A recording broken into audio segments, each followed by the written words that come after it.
নমস্কার।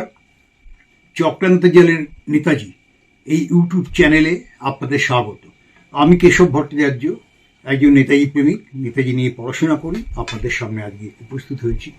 আজ 23শে জানুয়ারি ভারত তথা বিশ্বের অন্যতম শ্রেষ্ঠ বিপ্লবী নেতাজি সুভাষচন্দ্র বসুর আজ পবিত্র জন্মদিন।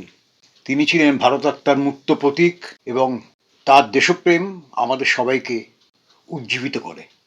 জানুয়ারি মাস চললেই আমাদের মনে পড়ে কয়েকজনের কথা। স্বামী বিবেকানন্দ কথা মনে পড়ে, তার জন্মদিন 12ই জানুয়ারি। আমাদের মনে পড়ে নেতাজি সুভাষচন্দ্র বসুর কথা সবসময়, এই মাসটা তার জন্মদিন 23শে জানুয়ারি। আমাদের মনে পড়ে রাসবিহারী বসুর কথা, রাসবিহারী বসু, বাঘা যতীন থেকে আরম্ভ করে অনেক বিপ্লবীদের। তো আজকে আর সঙ্গে মনে পড়ে অবশ্যই গান্ধীজির কথা। গান্ধীজির তো কুকর্মের কোনো সীমারেখা নেই। তিনি যতদিন রাজনীতিতে আছেন, 1915 সালের পর এখানে চলে এসেছেন দক্ষিণ আফ্রিকা থেকে, যতদিন ছিলেন তিনি ততদিনই ইংরেজের পক্ষেই কথা বলেছেন। এটা পরিষ্কার, জেনে রাখুন। অনেক সময় বিপক্ষে কথা বলেছেন, সেটা লোক দেখানো, কারণ যে কথা বললেন তারপরে সেটাও পাল্টে দেন। যেমন ভারত বিভাগ বলেছিলেন না, যদি ভারত ভাগ করতে হয় সেটা আমার মৃতদেহের উপর দিয়ে হবে। হ্যাঁ, বলেছিলেন। কেউ কেউ বলে এটা বলেছিলেন, কাগজে বেরিয়েছিল। সেই গান্ধীজি আবার সেই 1947 সালে জুন মাসে ওয়ার্কিং কমিটির মিটিংয়ে গান্ধীজি সবচেয়ে প্রথমে ভারত ভাগের কথা বললেন। এই বিচারিতা ভাবা যায়, এই ভণ্ডামি ভাবা যায়, এই বিশ্বাসঘাতকতা দেশের সঙ্গে ভাবা যায়। আজকে আমি আপনাদের সামনে একটা কথা বলি। এই যে গান্ধীজি আন্দোলন করতেন, কিছু লোক প্রকাশতেন, গান্ধীজির প্রচার তো মারাত্মক। তাকে তো ব্রিটিশরা একেবারে নেতা করে ভারতবর্ষে পাঠিয়েছে। তাদেরই প্রচারে সেই সময় পত্রপত্রিকাগুলোর ভূমিকাটা কী ছিল? ভূমিকাটা ছিল একেবারে ইংরেজি পক্ষেই কথা বলা। পত্রপত্রিকাগুলো অনেক রকম বাধা নিষেধ ছিল। তার মধ্যে কিছু কিছু পত্রপত্রিকা অবশ্যই সে সময় ভালো ভূমিকা নিয়েছিল। ভালো ভূমিকা কিছু দিনের জন্য নিয়েছিল, অন্তত আনন্দবাজার পত্রিকা নিয়েছিল। রামানন্দ চট্টোপাধ্যায় তার প্রবাসী পত্রিকা, মডার্ন রিভিউ, এইসব পত্রিকা তো ছিল। সাহস করে অনেকেই লিখেছেন এইসব পত্রিকায়, তার জন্য জেল খাটতে হয়েছে, অনেক কিছু হয়েছে। তা স্বাভাবিকভাবেই বড় ব্যবসাদার আনন্দবাজার। তখনও তো ব্রিটিশ আমল, তো ঔপনিবেশিক আমল, আনন্দবাজারকে ভেবে চলতেই হতো। যদিও কিছু কিছু সম্পাদক তখন ভালো ছিলেন, তাদের জাতীয়তাবোধ এরকম ছিল, কিন্তু একই সঙ্গে ব্রিটিশের প্রশংসা না করে তারা পারত না। বিজ্ঞাপন বন্ধ হয়ে যাবে, কাগজ সেন্সার করে দেবে। এখন তো পত্রিকাগুলো দেখেন তো আপনারা, যে সরকারি বিজ্ঞাপন পাওয়ার জন্য সব সত্যি কথাকে মিথ্যা কথা বলবে। এবং এগুলোর উপরে তো মানুষ বিভ্রান্ত হয়। তো গান্ধীজি তো বিপ্লবীদের অবদানে বিশ্বাস করতেন না। তারা বারবার বলতেন তারা মিসগাইডেড, তারা ভুল পথে যাচ্ছে, এইভাবে আন্দোলন হয় না, এইভাবে ব্রিটিশকে তাড়ানো যায় না, এইসব বলেছেন অনেক কিছু। তো সেই সময় গান্ধী আন্দোলন কিছুদিন করলেন। আন্দোলন যখন চূড়ান্ত পর্যায়ে উঠলো তখন প্রত্যাহার করেছেন, আমি অনেকবার বলেছি। 1933 সালে গান্ধী রাজনৈতিক আন্দোলন প্রত্যাহার করে নিলেন। আন্দোলন হয়েছিল তার আগে। সুভাষচন্দ্র বসু এবং বিঠলভাই প্যাটেল, সর্দার বল্লভভাই প্যাটেল বলি আমরা, তার দাদা, জানিয়েছিলেন যে মহাত্মার সিদ্ধান্ত 13 বছরের সংগ্রাম আত্মত্যাগকে ব্যর্থ করে দিয়েছে। The latest action of Mahatma Gandhi is a confession of failure as far as the present method of the Congress is concerned. As a political leader, Mahatma Gandhi has failed. Netaji Subhash Chandra বসুর সঙ্গে বিঠলভাই প্যাটেল, সর্দার বল্লভভাই প্যাটেলের দাদা, বললেন। একদিকে বল্লভভাই প্যাটেলের কথা আপনারা মনে রাখবেন, সে কিভাবে গান্ধীজির কুল পোষা হয়ে যায়, অনেক বড় বড় কথা বলে। তারপর গান্ধী যখন বোঝে তার সঙ্গে সঙ্গে সে তার কাছে আত্মসমর্পণ করে। এই তো একটা পরিবারের দুজনের মধ্যে পার্থক্য কী? তা এইটা হচ্ছে সুভাষচন্দ্রের সঙ্গে আপনার বিঠলভাই প্যাটেলের জয়েন্ট ডিক্লারেশন।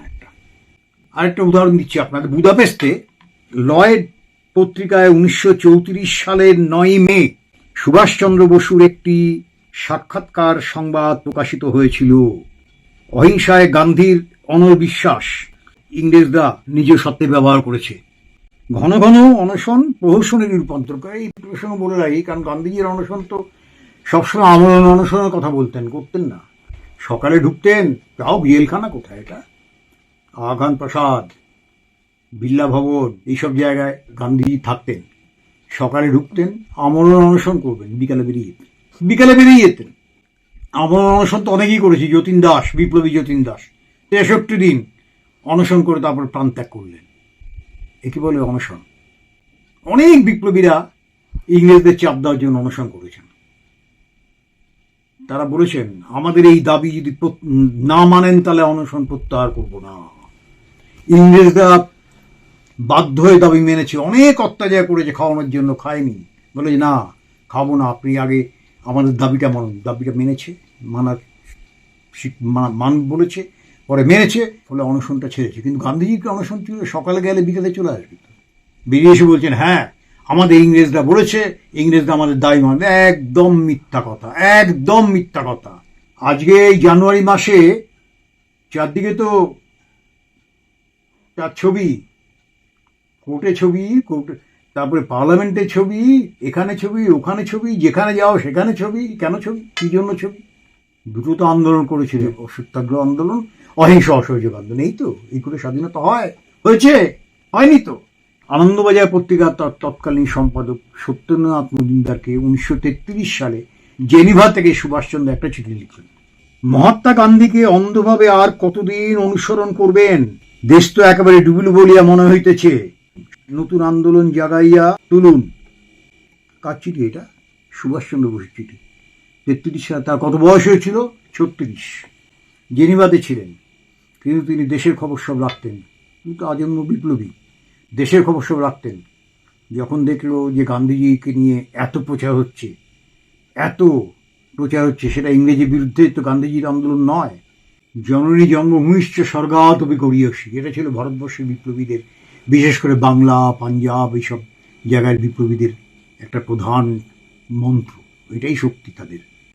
তারা দেশকে মায়ের সঙ্গে তুলনা করেছেন, এবং মাতৃভূমি মানে দেশমাতা স্বর্গের থেকেও বড়।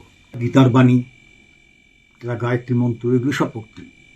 এখন আরো কিছু সকল বিপ্লবী আছে না, যারা এইসব ধর্ম কথা, দেশমাতৃকা কথা, দেশকে মায়ের সঙ্গে তুলনা করা, এইসব বিশ্বাস করেন না। তারা জাতীয়তাবাদী বিপ্লবীকে বিশ্বাস করেন না। তারা আবার একটু ওই রাশিয়া কি বললো, চীন কি বললো, রাশিয়ায় বৃষ্টি হলে আমাদের এখানে ছাতা ধরবো, এইসব আছেন তো, এইসব আছেন। তারা আবার নিজেদের মার্ক্সবাদী বিপ্লবী বলেন, কেন বলেন জানি না। তা সুভাষচন্দ্র সেদিন এই সাহস করে, তার মনের জোর, সেই জন্য সুভাষচন্দ্র বোস মাত্র 36 বছর বয়সে, যখন অন্য কেউ লেখেননি, তখন সত্যেন্দ্রনাথ মজুমদারকে লিখেছেন এই কথাটা। কোন ব্যক্তি প্রত্যহ আনন্দবাজার পাঠ করিলে কি ধারণা পোষণ করিবেন? আনন্দবাজার যেরকম কনসিডারেশন মহাত্মা গান্ধীর জন্য রাখে, তেমন কনসিডারেশন কেন বাংলার লোকেদের জন্য রাখে না?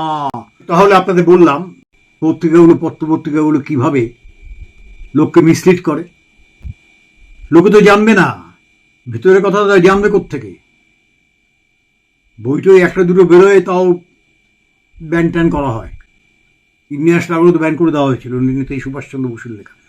তারা এগুলোর উপর নির্ভর করে সংবাদপত্র যারা সবচেয়ে বড় ব্যবসায়ী, তারা ব্যবসার জন্যই কোনো সময় পক্ষে কথা বলবে, ব্রিটিশের পক্ষে কথা বলবে নিজেদের ব্যবসার জন্য, আবার কোনো সময় লোক দেখানো বিরোধিতা করবে ব্রিটিশের, যতটুকু বিরোধিতা করা যায়। কারণ তাদের বিজ্ঞাপন পেতে হবে, ব্যবসা করতে হবে, তাদের ব্যবসায় লাভ করতে হবে। কি দরকার আমার বিপ্লবীদের সাপোর্ট করা? সুতরাং এইভাবেই পত্রপত্রিকাগুলো মানুষের মনটাকে চেঞ্জ করে দেয়, মানুষের মনের মধ্যে অন্য জিনিস ঢুকিয়ে দেয়। যেটা সত্য কথা সেটাকে বিকৃত করে এমনভাবে লিখে যায়। ছোটবেলা থেকে যারা পত্রিকা পড়ছেন তাদের মনটা অন্যভাবে সেট আপ হয়ে যায়, তৈরি হয়ে যায়। তখন মনে হয় না ব্রিটিশ তো ভালো, প্রচার হতো না, ব্রিটিশরা আমার আধুনিক শিক্ষায় শিক্ষিত করেছেন। সেই কারণে সুভাষচন্দ্র বসু সেদিন অন্তত চোখটা খুলে দিয়েছিলেন সাধারণ মানুষ। তারা জানি না এই চিঠিটা আনন্দবাজারে পুরোটা বেরিয়েছে কিনা, আমার জানা নেই, কিন্তু চিঠিটা লিখেছিলেন। তো এটা তো পরিষ্কার হয়ে গেছে আজকে যে গান্ধীজির প্রধান শত্রু ব্রিটিশ নয়, প্রধান শত্রু ছিল সুভাষচন্দ্র বসু। গান্ধীজি ব্রিটিশকে ভালোবাসতেন, ব্রিটিশের শাসনটা চলে যাক এটা তিনি চাইতেন না। সুভাষচন্দ্র বসু তার উল্টো। তো আজকে আমি আপনাদের সামনে এটা শেষ করছি। আজকে গান্ধীর সম্বন্ধে যে আমাদের অন্যরকম ধারণা ছিল, তিনি স্বাধীনতা এনেছেন উল্টোপাল্টা এইসব, সেই ধারণাটা কিছুটা পাল্টানোর জন্য অন্তত এই সুভাষচন্দ্রের বক্তব্য, তারপরে বিভিন্ন পত্রপত্রিকায় তার যে বক্তব্য, সেগুলো আপনাদের সামনে রাখলাম। আপনারা এটা পড়বেন, ভালো লাগলে অবশ্যই এই ইউটিউব চ্যানেলটা আপনি সাবস্ক্রাইব করবেন, এই ভিডিওটা শেয়ার করবেন, কমেন্ট করবেন, লোককে জানাবেন। নমস্কার, জয় হিন্দ, নেতাজি সুভাষচন্দ্র বসু জিন্দাবাদ। পরের এপিসোড আবার দেখা হবে।